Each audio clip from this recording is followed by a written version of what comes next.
এখন আমরা আস্তে আস্তে পাহাড়ের উপর উঠবো ট্রেকিং করে।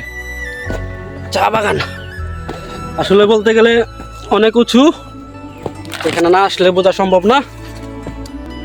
আস্তে আস্তে উপরে উঠতেছি, তবে কাঁচা চা পাতা খেয়ে দেখলাম কেমন স্বাদ।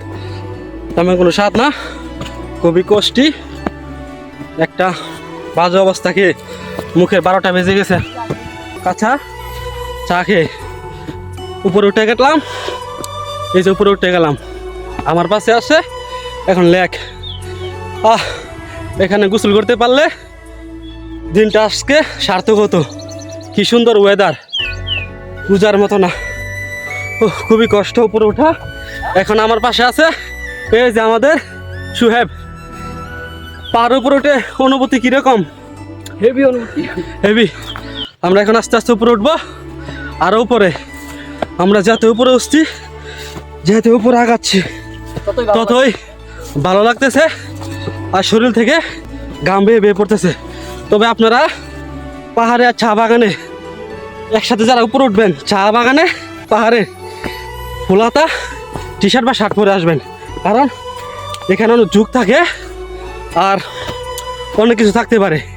এগুলো থেকে মুক্তি পাওয়ার জন্য আপনি ফুলাতা টি শার্ট পরে আসবেন, এতে আপনার সেফটির জন্য।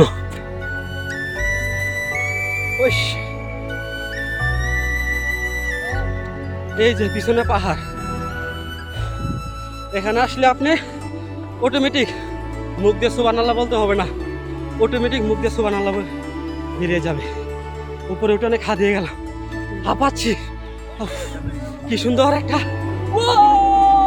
একটা ওয়েদার। এই যে এখন আমার পাশে আসে সুহেব, উপরে উঠে কিরকম একটা অনুভূতি হলো? অস্থির। তারপর চলে আসলো ফাহিম। অসাধারণ, অনেক কষ্ট হয়েছে আসার জন্য, কারণ পানি খাই নাই। হ্যাঁ, দেখেন এটা কি একবার যদি ভিডিওটা একটু জুম করে দেখাও। এই যে কতটুকু পরে। আসলে ক্যামেরা বন্দি করে তো সবকিছু দেখানো যায় না, এখানে আসলে বুঝতে পারবেন।